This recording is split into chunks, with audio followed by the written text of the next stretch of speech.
This episode is proudly supported by OpenTable. Nearly 1/3 of diners are booking same day. So they're making those decisions on the spot. And 10% are making their bookings within just a few hours. And so it's why it's so important to have booking software like OpenTable, which allows your diners to discover you. And so when restaurants are on platforms like OpenTable, they're much more likely to be discovered. We help diners to connect to restaurants. Ultimately, having technology, using technology, helps you to reattach to those diners. Experience the power of OpenTable. For an exclusive offer, visit restaurant.opentable.com.au/DITW. This episode of the Luminaries on Deep in the Weeds is proudly supported by Deputy, rostering and timesheets without the usual chaos. I guess if you're going to be competitive in this environment, you need to make sure that you've got enough juice in the tank, obviously financially, but also emotionally and physically to see it through, because it's a hard game. There's no easy service. This is the Luminaries on the Deep in the Weeds podcast. I'm Anthony Huckstep. Australia's coffee culture is considered one of the most mature on the planet, triggered by waves of coffee-loving migrants, and allowed to blossom and evolve in groundbreaking cafes as one of our most important means of social interaction. There have been some that have carved a path and set a benchmark to ensure cafes and coffee remain an integral part of our lives. Salvatore Malatesta is the owner of St. Ali in Melbourne. Salvatore, how are you? I'm amazing. And thank you so much for having me on your amazing show. Well, you're known, and St. Ali is known as really the beating heart of coffee in Melbourne. How does it feel to be talked about in that way? It comes with, thank you, that's very kind words. It does come with a sense of enormous responsibility, to be honest. And there is a lot of anxiety around being judged continuously. So as I've got older, I'm almost 50, I probably, don't quite care as much in terms of reading every review. I sort of feel comfortable in our own skin. And I remember watching Prince, in his concert where he started a few songs and then he said, "I've got so many hits, I'm not sure where to start." And I guess when you get older, you think, well, we've been around almost 20 fucking years. So, if you don't like what we do, well, fuck off. But that's not entirely true. You still have a little bit of anxiety because, in hospo and retail, you're only as good as last week, right? So there's always a cooler dog, a bigger dog, a faster dog, and remaining relevant's been our thing. But I think where and I've done a fair bit of therapy as well, mate. So I've reached this point through lots of work, but I think I find, and I'm not a name and shamer, but there are a few people that literally cut and paste what we do and present it as their own. We've got one in particular who literally cuts and pastes like it's pure plagiarism. And whilst some people say flattery is the greatest form of whatever the expression is, your greatest form of flattery or something, it's a little bit annoying. But I think we like to think of ourselves as innovating continuously. And so hopefully if we innovate fast enough, it's harder to catch us. So how does it feel? It feels, and the other thing I guess that I've thought a lot about is I don't feel like St. Ali belongs to us anymore, to be honest. I think it's a bit like the SP in that it belongs to Melbourne. And if there was a way to donate it to Melbourne, on my passing, I would. Because unfortunately cafes need people to run them, so you can't just donate the cafes. But we've over the years, we've been the poster boys and girls for Tourism Australia, Tourism Victoria. We toured with the last big day out with Ken West, and we were the official coffee makers for the Red Hot Chili Peppers. We toured with them, nationally. The stuff, we've done some really cool stuff over 18 or so years. It feels great. I mean, that was a long answer, wasn't it? Sorry about that. Well, we like long answers on podcasts. Well, take us back. There's so many stories that I'd love to touch on, but take us back to where it all started. Like, where did the interest in coffee start for you? So, coffee is and people often forget this, is a drug of dependence, right? So it's not, if you're a coffee drinker and you give it up, you feel nauseous and get headaches. So it's something that once you're on, right? But also it's a cultural voice, and that's something else people forget about as well. So, if a lot of people, particularly in Australia, understand coffee as espresso, from a La Marzocco coffee machine. But if you're from, Copenhagen, it's always been about filter, batch brew. And if you're from Tokyo, it's been about, cold drip or siphon. And if you're in Italy, it's been about stovetop and so forth. So culturally, coffee has a massive impact and influence in the landscape. And for me, I mean, from my name should be a giveaway, but we're Italian migrants. So given that I've given it an attempt at explaining that coffee is very much culturally dependent, or it makes sense that for me, with my Italian background, coffee was going to be very much part of my life forever. And as cliche as this sounds, it's true. Italian toddlers are given coffee in milk, maybe a teaspoon or half a teaspoon. It's all sort of part of the tea ceremony or coffee ceremony in this case. And so for me, that smell, and I don't know if you've experienced this with anything before, but whenever I have a particular single state, single origin micro lot or particular blend of coffee, it's transporting. So it has a very powerful psychedelic transporting. So for me, coffee was so much part of my everyday that it was only inevitable that it would become of interest. Now, when I got involved in hospo, I went through some formal training, some good restaurants. I went to William Angus College, hotel management and catering, before I did a law degree. And so I was always going to be in hospo. I think at one point when I was 17 or 18, I thought about, I probably want to be a concierge at a interesting hotel where I could have some fun with interesting guests. And then, coffee got a hold, and I opened my first cafe when I was 19 years old or 20 years old, just on 20. So I was studying arts law at the University of Melbourne, and I was majoring in philosophy in my arts degree, and consequently had a lot of people with a lot of time on their hands. And I got a lot of help from a lot of friends, and I opened a cafe on campus back then called Caffeine. And, there was a few things that we did which were, in hindsight, probably ludicrous, but at the time, perfectly sensible. So we had techniques and vinyl at lunchtime at a university cafe, right? So I went very quickly. I went from living in Park Street, Brunswick, in a share house with 7 people, working on a casual hourly rate, to owning this really busy cafe.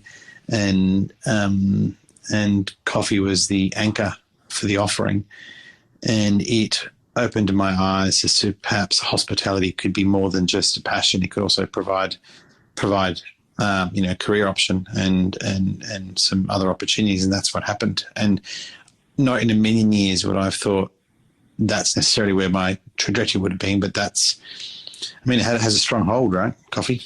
Take us back to that time with that cafe. Cafes have changed so much since then. What's it been like being part of the evolution of the cafe culture here? That I always there's always a reference to the golden era of porn, and you're wondering where I'm going with this, but it's I think I was in the golden era of hospo.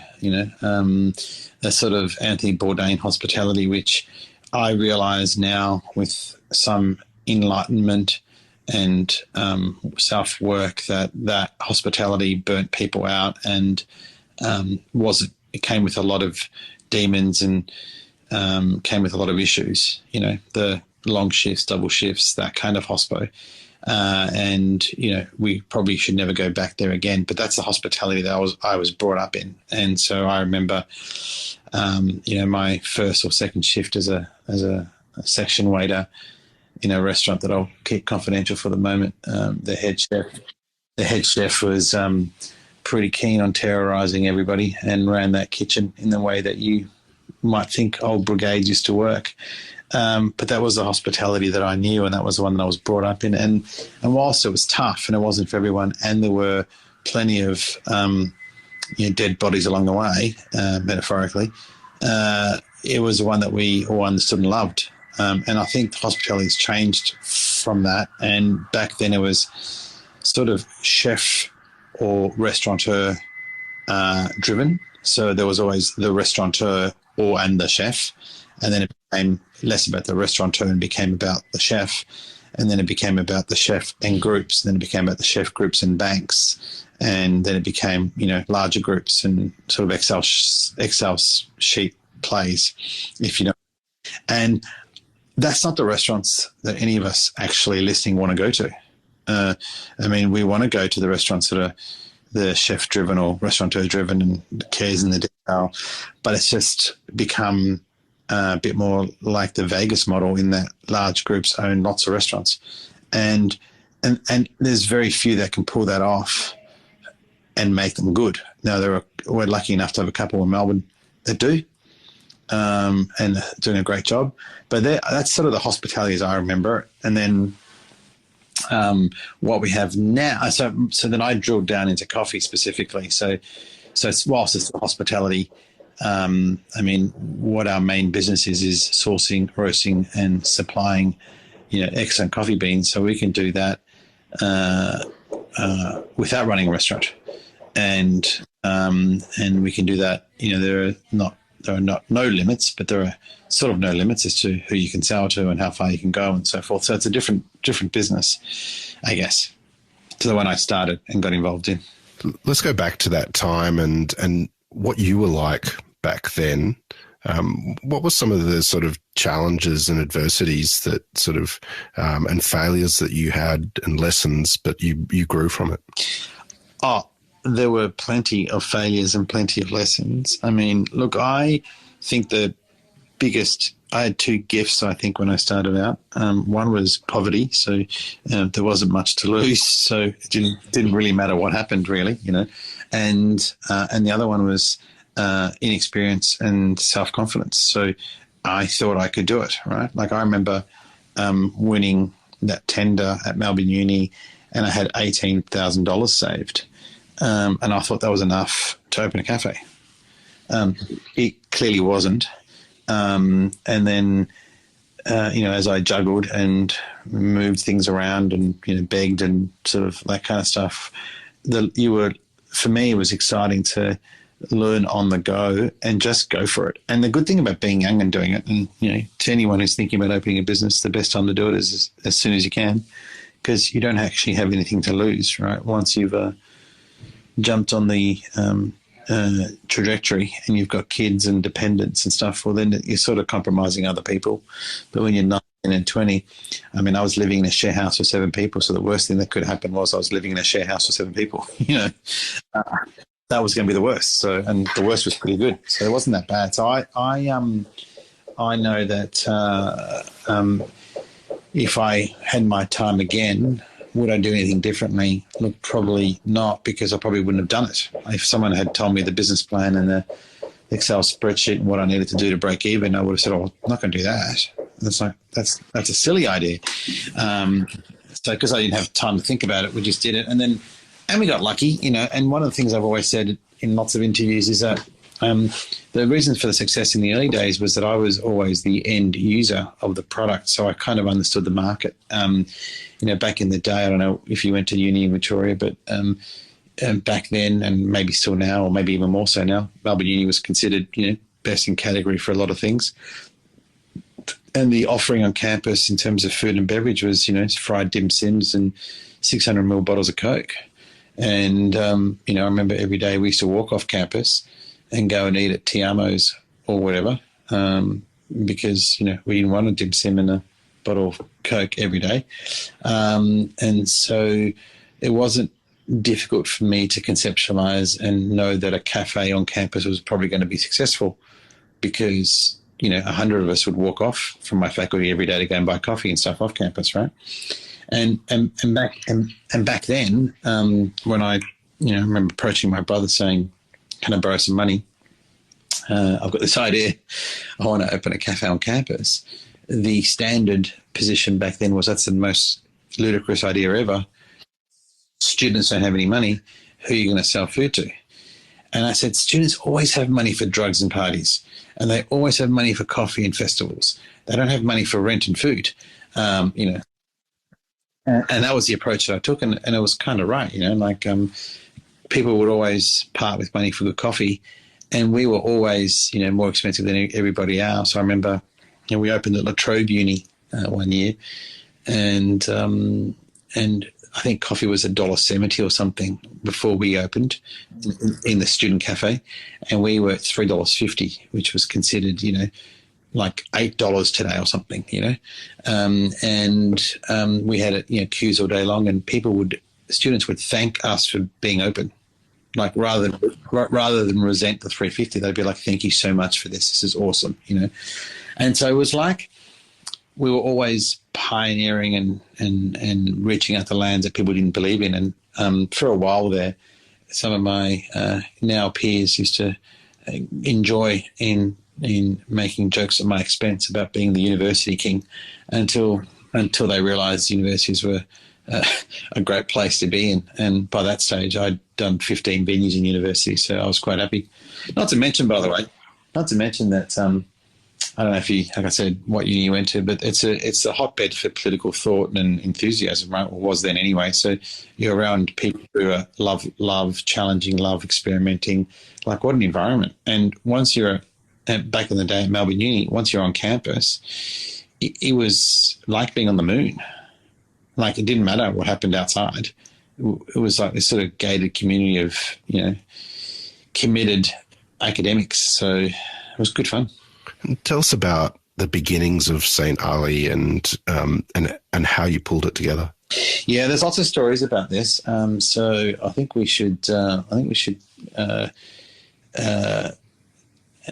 put a nice circle of truth around it. I mean, the truth is, there's and often people run with some strange conspiracy theories, and the truth is, back in the day, a couple of guys got together, and none of those guys was me, and one of those guys was Coffee Supreme, and one of them was Mark Dundon, about opening this micro roastery in South Melbourne.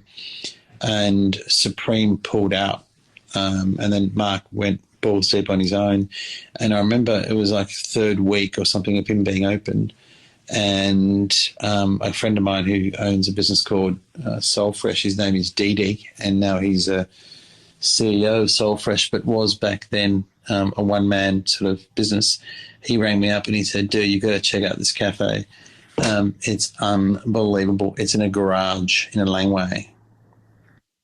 And I was like, and I think I was about 36, and I was kind of I don't want to say semi-retired, but I'd sold some things and having a break. And I remember walking in thinking, and by the way, St. Ali didn't look like it looks now. Like, it was literally a bench and a 5K, a really renegade. But I remember thinking, this guy's insane, but this place is cool.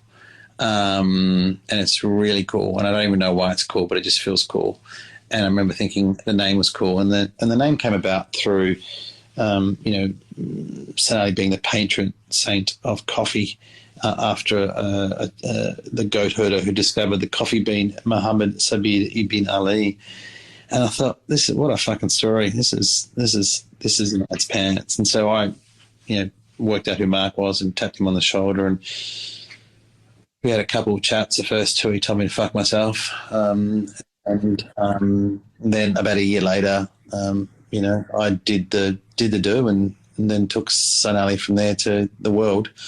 And I think Mark and I have since, had a few make-up dinners, and I still think it's probably one of his regrets, to be honest, even though he's gone and do some pretty cool things. It was, in my mind, and remains the pioneer of that space in Australia.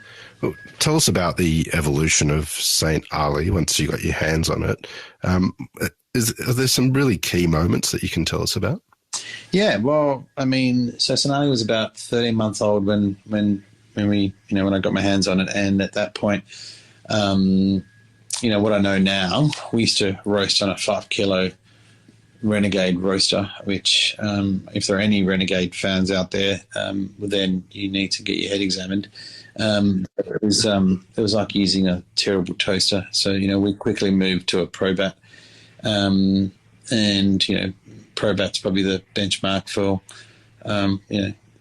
good roasting, but more so, we were sort of old school 1958, 1962 old school barrel ProBat roasters. And in this process, when you do a roast, roast can vary between, 12 minutes and 18 minutes or something. So if you do the numbers on that, you probably get 3 batches an hour, and you lose about 20% of weight to roast ratio. And so if you've got a 5 kilo roaster and you're getting 15 kilos an hour and you're losing 20%, you're getting 13 kilos an hour. And anyone listening who knows, some busy cafes can use that in a day, right? So it sort of dawned upon me that micro roasting as an idea was good, but what we were doing, what I'd inherited, was something more like toasting 2 slices of bread rather than micro roasting. Like, it was a tiny outfit, right?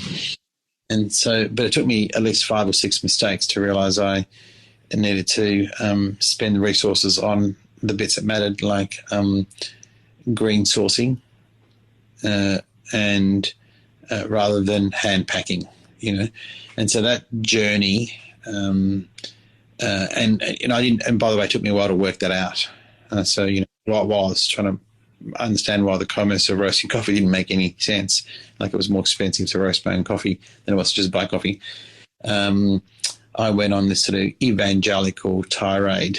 I was so frustrated by the price points that coffee was at, when it was like, $8 for a beer, and it was like $3 for a coffee, and coffee took so much effort to make taste good and put in a cup. And then I realized that when you started digging deeper and deeper into the coffee story and the coffee narrative, as it turns out, the work that we were doing was actually probably even the least significant, because the most significant work was happening at farm level, and that we were merely custodians of the farmers. So you've got, 100 pairs of hands picking cherries and sorting them out at a farm level, and then another 100 pairs of hands in between getting the coffee from A to B, and all the people moving the coffee around were making the money. The people growing the coffee weren't making any money. And the people selling at the other end were doing okay, but the brokers in between were making the most, and they were not doing anything really. And I thought, well, it can't be that hard. So we, sort of started going to farms, and now everybody goes to farms, but back then the idea of direct trade was, pretty new. And to be honest, I was so ill prepared for going to farms that I didn't even think it through. I remember my first farm visit, I rocked up, and I was kind of wearing a suit. I don't know why I was wearing a suit. I think I was wearing a suit because it's the best way to carry one, because I only do carry-on luggage. So if you're going to bring a suit overseas, you sort of wear it on the plane or something. And I got picked up at the airport, and the next thing I was on a donkey on a mountain in a suit, in Costa Rica or Honduras or something. I can't remember. And one advantage that I had was I spoke Spanish. So it didn't take me long to work out that there was a farm gate price, there was a broker price, and I just started dealing directly. And we said to them back then, and the same farms we still use today, this is a flavour profile we're looking for. And if you invest a little bit of money into a fermentation tank, and if you do this and if you do that, in fact, we'll just buy them for you. because it wasn't very expensive to us, but it was expensive to them. Like a donkey's, I don't know, $500 or something, you know. But $500 to us wasn't a lot of money. And then we started getting high quality coffee, and we could afford to pay 2 or 3 times the commodity price because the commodity price was so low and we were getting great coffees, right? So I guess what I'm saying, to get on a plane and go to Origin at a time when going to Origin was not common. Now that it's sort of set up like a circus, as, you know, tour companies. But back then it was, you know, you bump into 1 or 2 people that you knew from around the globe. That was kind of, in hindsight, pretty cool stuff. At the time, I was just like, can't be that hard, right? Like, how hard can it be? You just go there and you knock on some doors, and that's exactly what we did, you know. And in that process, you met some interesting characters. You met some, you know, people in the cartels. They were interesting. There were lots of guns everywhere, lots. I remember lots and lots of guns. There was, you know, 3 or 4 or 5 guns in cars, 2 or 3 guns in, you know, at the hotel. That was a journey. And I mean, how can you not love that? I remember eating pork belly that was cooked in a 40-gallon drum, and tequila shots in Honduras. I mean, they're memorable times. And when you're on a farm, and I think when you eat coffee cherries off a tree, which, you know, if you haven't done, you should do, and you know, you spit out the pip, which is the coffee beans, and then you realise it's a fruit. You know, you have that. You know, you sort of always knew it was a fruit, but you didn't really think about it being a fruit. And then you think, hang on a sec, of course it's going to taste different if it's grown in Kenya or Costa Rica or whatever. And that sort of moment where you realise the coffee plant, given a voice, has enormous power, that could only happen through that journey, right? Now, that's what I'm saying. A lot of these days, a few of the plagiarists have come up and cut and paste and pretend to be an indie coffee micro roasting business, give me the shits, because they're just pretending they even haven't been to a farm. Even if they have good coffee, you know, some of them are smart enough to buy at least good coffee, but they really sort of haven't done the journey. And our journey back then was, or mine in particular, was counterculture. You know, I was very vocal about the big corporate companies, very vocal that, you know, if you threatened to sue me and shut me down, that kind of stuff. And I wasn't, you know, having had a legal background and training, I was not at all concerned, because everything I wasn't saying wasn't defamatory. It was honest and truthful. So I was like, well, yeah, go ahead and prove me wrong. And that's what I did. And at one point, at 1 year, I think BuzzFeed named me number 1 as the most pretentious thing ever out of their 24 most pretentious things. So I think I did some good work. This episode of the Luminaries on Deep in the Weeds is proudly supported by Deputy, helping managers and staff do their best work. Building a business is hard. I feel it as I build my business. But I can tell you one thing, that every single day, I feel very blessed for the impact our business, Deputy, has in this hospitality community and the numerous stories that we have been part of. Stories where I've heard Deputy customers who have opened new restaurants because of the cost savings they have had by implementing Deputy in their business. Being able to open new restaurant, creating new employment, new opportunities, and new connections. For more information, go to deputy.com. You mentioned that coffee for you is transporting. Tell us about the coffee experience from your perspective, and what you're trying to deliver for your customers. So, as I said, I've got cultural sensitivities to coffee. So, you know, I don't drink Turkish coffee, but I understand it and I understand why people drink it. And there are people doing great work in that space, but often it's, you know, dark roast Robusta coffee. So it's, you know, not my profile. But as an example, I just say that. And so for a lot of my, you know, Italo friends, the work that we do for our fruit bombs or our, you know, fruit forward or fruit focused coffees, even though they may be coffees that we think are delicious and they're super expensive and super rare, they're like, that tastes like shit. I don't want my coffee to taste like pineapple juice or lemon juice or, you know, papaya. I want my coffee to taste like coffee. And I'd be like, well, what does that mean to you? What does coffee tasting like coffee mean? And the traditional Idlo roast, Italian roast, which is, Brazil, Colombia, most common coffees in the world, probably least interesting, I guess. And you're trying to get a profile which is caramel chocolates. So you're trying to celebrate sweetness without any of the bitterness. Well, if you follow that orthodox, and we have a blend called orthodox, if you follow that orthodox sort of blend, but you start with higher grade coffees and you take the roasting slightly back so it's not quite as dark or not quite as developed. And there's an argument here about how you like your toast, on a chart of 1 to 6. Are you sort of warm bread or you like burnt, and especially coffee was always, sort of medium to light. And a lot of the Americans we have at the moment, Dwayne Sorrison, who is a founder of Stumptown Coffee, working for us in the US, and his view is that a lot of Australian coffees are underdeveloped, which is a polite way of saying roasted too lightly. So I guess it's a long way of saying we've got enough in our stable to tick a lot of boxes. We've got a crowd which is orthodox, which is, you can't hate. Like if you're a snob and a coffee purist, you might think is slightly predictable in flavour profile, but you're not going to hate it.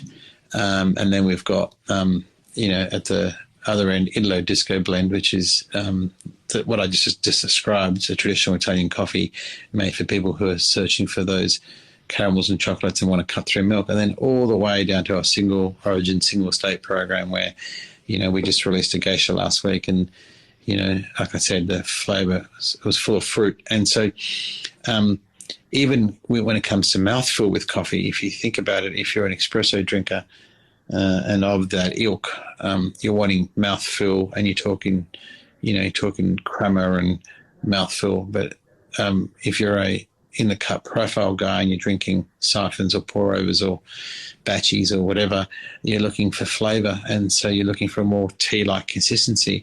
So even in mouthfeel, it's a very different thing. And rather than being, and so I guess what Sonali's always done and what I've always done, because I had this cultural sensitivity, and in the early days, even a couple of the characters that I mentioned earlier were, pretty anti what the Italians were doing. I was like, well, hang on a sec. It's a journey, and it's culturally relevant. So we can't say this is wrong and this is right. And I'll give you an example of what I mean.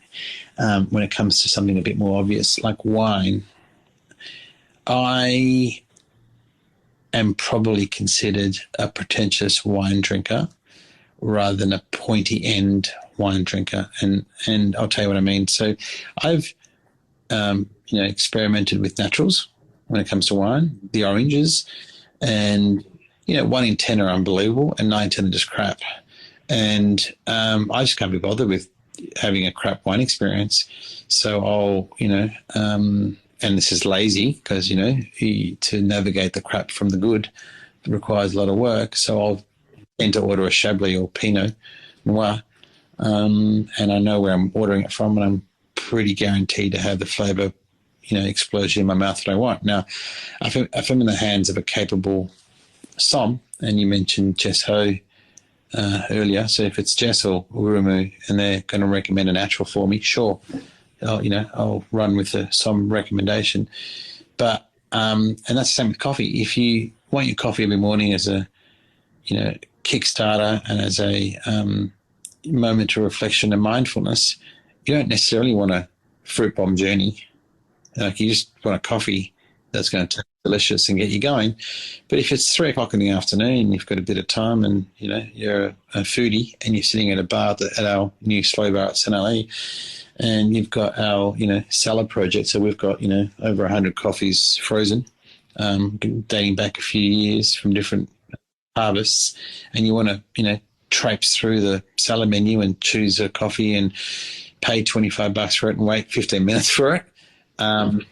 Great,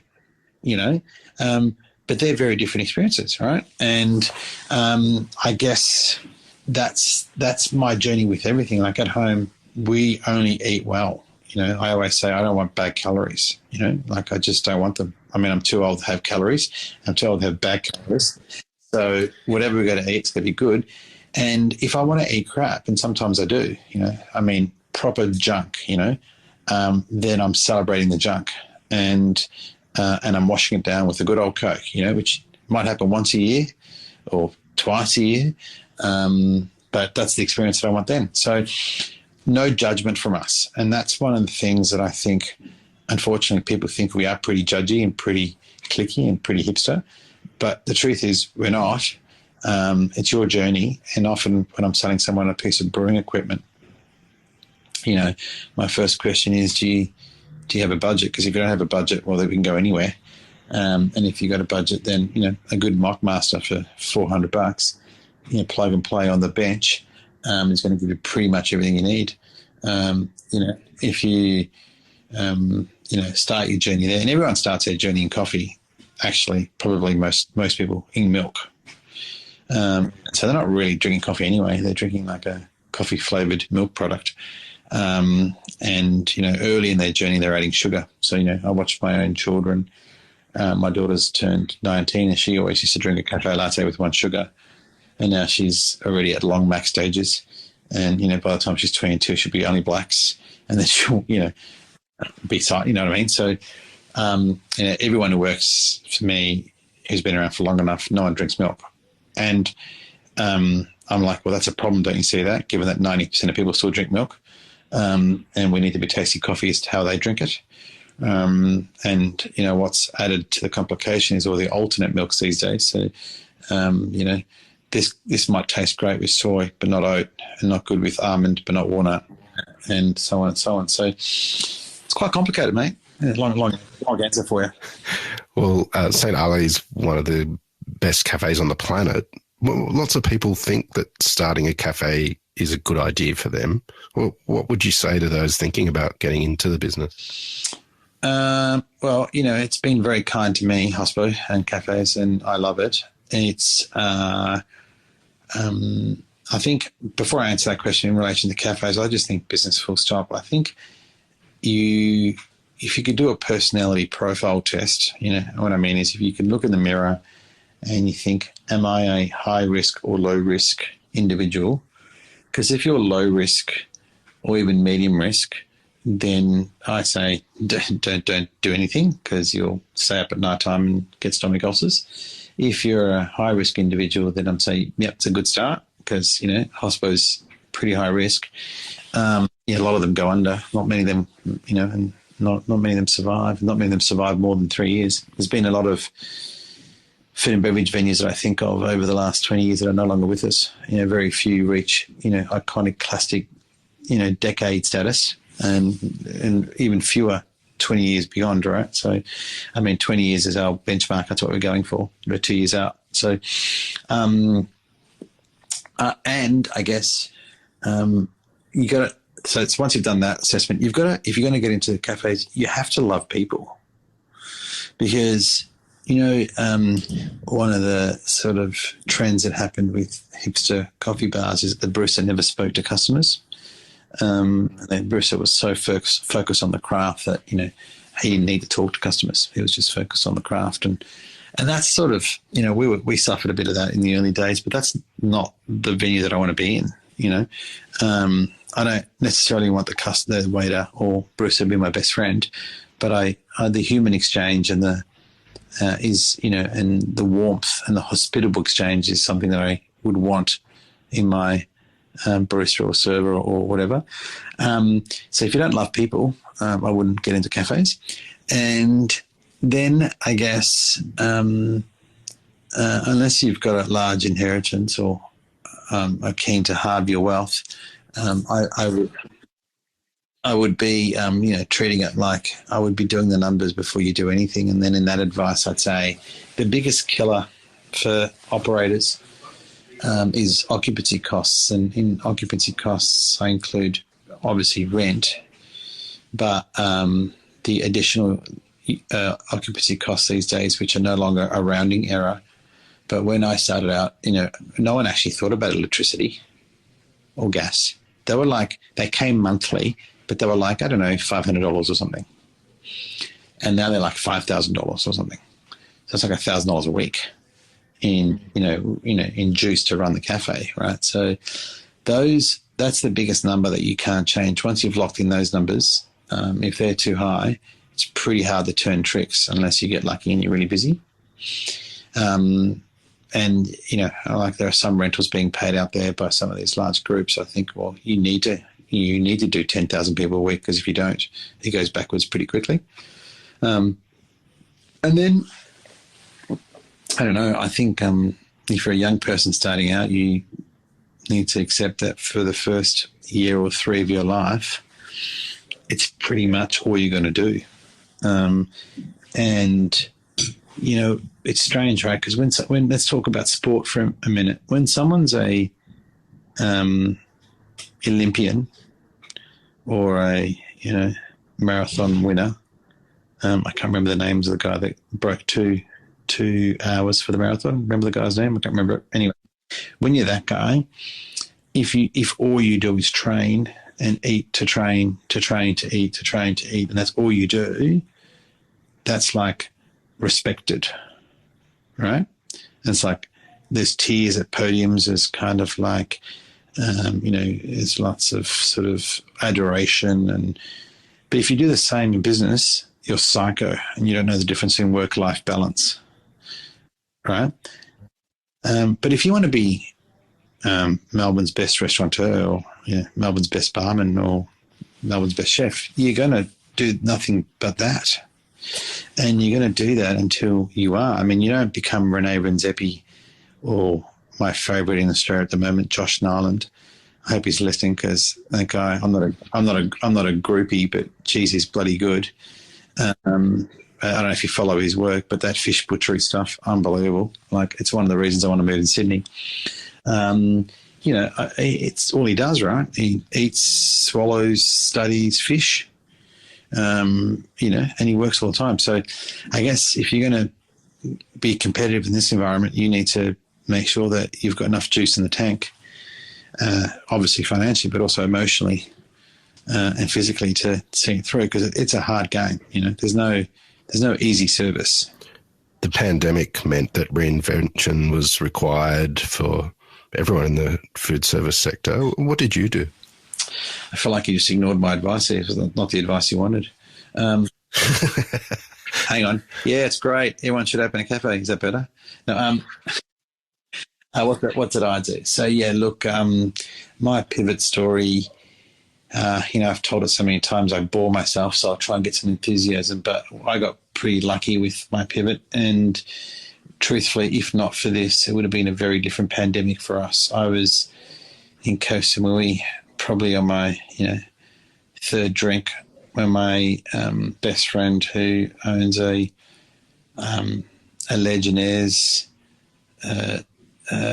disease prevention company called Hydrochem. And what does that mean? He puts chemicals into cooling towers to make sure that Legionnaire's doesn't spread. So he's an industrial chemist. And he rang me and said, hey, you got this. It was January 3rd last year. And he said, I've got this really strange phone call to tell you about. And I was like, oh, yeah, what's that? And he said, I just had a phone call. One of our clients wants 25,000 litres of hand sanitizer. And to be honest with you, man, I didn't really even know what hand sanitizer was. I was just like, oh, all right. And I was sort of, why? And the only time that I'd sort of used hand sanitizer was in hospitals, when they sort of tell me to sanitize for a walk in to see the patient, that kind of thing. And probably not even thought about what I was doing. I was like, oh, okay, I've got to spray this and walk in. Okay, gotcha. Yep, no worries. And I said, who's the client? He said it was Crown Casino. And I thought, okay, no worries. What do you want from me? He said, well, I need, I move bulk product around. I need someone to, do it with, so we can make it into sort of a retail product. I'm like, yeah, well, we've got a creative team, and it's pretty simple, I suspect. What are the ingredients? And these are the ingredients, all that kind of stuff. And so we got onto designing this beautiful bottle. Be calm, be kind, be clean was the bottle. And then I was flying back through Singapore. And I was in Singapore, and everyone was wearing a mask. And remembering, if you can remember back then, I never worn a mask in my life. I didn't even know what it was, really. And I was like, why is everyone wearing a mask? And then when I landed in Melbourne, I thought to myself, I reckon Chairman Packer has spoken to Chairman Mao, and this whole bloody Wuhan thing's for real, you know. So I rang Nick and I said, hey, you know, how much ethanol do you buy a month? And he said, we buy this much. I said, well, you should buy 25 times as much. And because I reckon this whole thing's going to blow up. And we had a little, you know, discussion about it, and we decided it was worth a punt. And we did it. And then for about 4 weeks, maybe a little bit longer, maybe 5 weeks, we had 96 of our staff working 7 days, 3 shifts, making sanitizer. And we ended up selling sanitizer to the Royal Flying Doctors, to the Army, to Victoria Police, to anyone. And no one had it, and we had it. And I had people, close friends begging to come by and pick up a bottle at home and that kind of thing. And everybody was in this weird panic. And we were just working. I was working 90 hours a week. I couldn't panic because I was just working all the time. I was just trying to fill orders that by the time we'd filled all the orders, the panic was over, if you know what I mean. And I was just like, all right, what's this corona thing all about? You know, that kind of thing. And but in that process, mate, what happened was because so many people came to our website, at one point on our website there were 2,500 visitors, which is phenomenal. And we grew our database. And so then I figured, well, we had the goods. People trusted the brand enough to buy sanitizer from us. Why don't we just sell other stuff? And we started selling other stuff of people that we liked. Actually, Jess Ho helped out a lot in the beginning. She hooked us up with a whole bunch of, cool little chef artisan makers like City Larder. And we started selling cool products like that.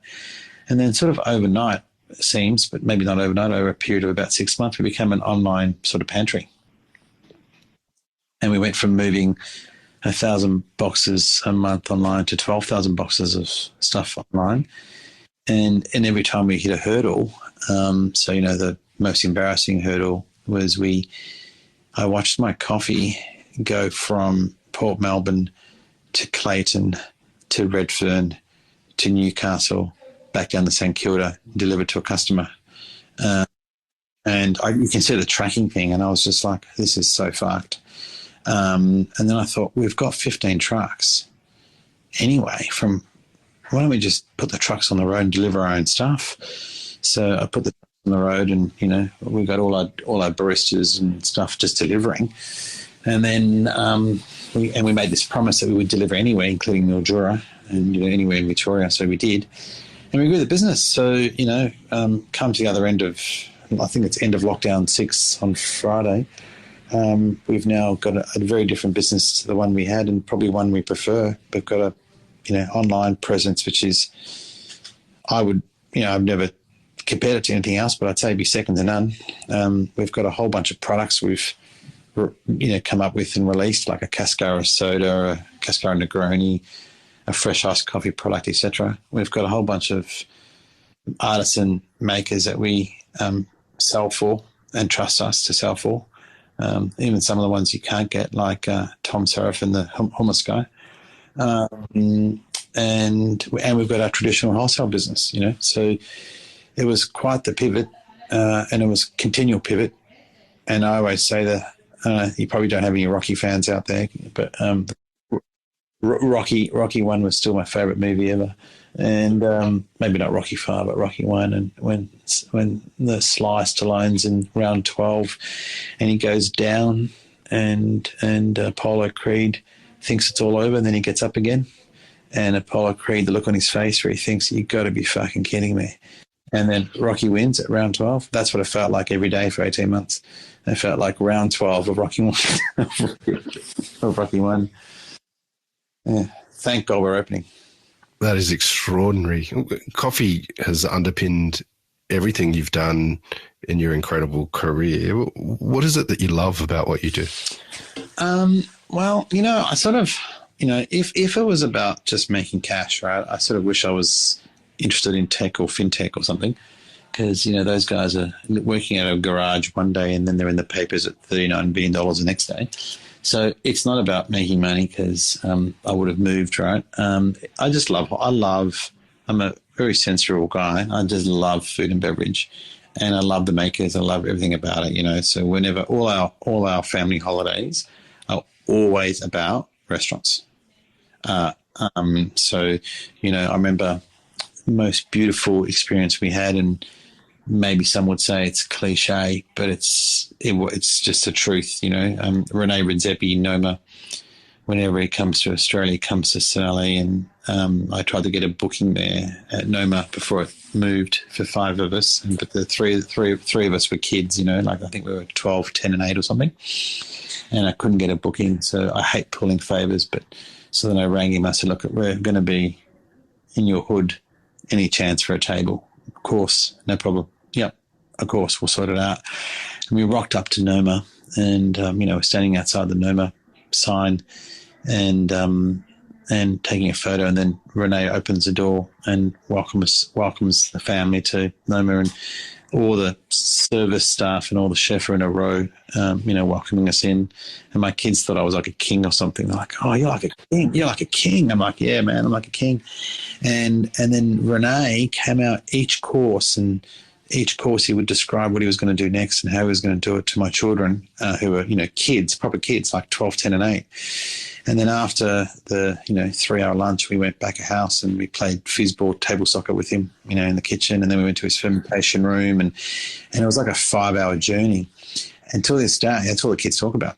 That experience, that being able to provide that to people and connecting so deeply, so quickly through food and exchange of food or coffee, that's what I love. And, I've got this was a word your young listeners won't know, but I've got a pretty deep Rolodex. And my Rolodex is all through just hosting people in my various venues. I mean, I'll tell you a crazy story. A guy called, he'll probably kill me for telling you this, but a guy called Sahim Al-Thani, who's one of the kids, I think he called them princes, one of the princes of the royal family in Qatar. He's a crazy coffee nerd, and through his concierge, the hotel he was staying in, he reached out to, so the concierge is a guy called Ronnie, and Ronnie rang me and said he had a super VIP who wanted some, private lessons and some, coffee tuition. And he had a barista in mind, and, he used to work for us at the time, and, he specified the entire thing, right? And I said to Ronnie, who is this guy, mate? Like, this is crazy. And he said, oh, I can't tell you, but, super VIP. I said, okay, cool. So we priced it up, and sure enough, I was there to greet him, and the weird thing about the booking was that it was at 11 p.m. And I was like, who the hell has a fucking, masterclass 11 p.m., right? And, of course, it was Ramadan. So it was, they... And I didn't connect any of these dots at the time. I was there, and I was, greeting him, and he was with a guy called Andy, who is now in hindsight he's head of security, but at the time I thought they were a couple, or they were best friends, or I had no idea what was going on. And then I worked out who he was. Anyway, long story short, he came to my wedding. We became really good friends, and all through coffee. And like I said, the chili peppers, you tell me any other profession that gives you that kind of access to experiences, and tables, So what do I like most about my job? Those connections. Well, Salvatore, I know you've got so many more stories, and perhaps we'll have to catch up again, but we've absolutely loved having you on the Luminaries on Deep in the Weeds today to hear just a few of them. Please keep in touch, and we'll catch up again soon. Thanks for having me, mate. I appreciate it. This is the Deep in the Weeds podcast. I'm Anthony Huckstep. Stay tuned as we take a deep dive into the lives of the incredible people who ply their trade in the food and hospitality sector. Special thanks to executive producer Rob Locke for making this all happen. Follow us on Instagram at Deep in the Weeds Podcast, or email us at podcast@deepintheweeds.com.au. Stay safe and be well.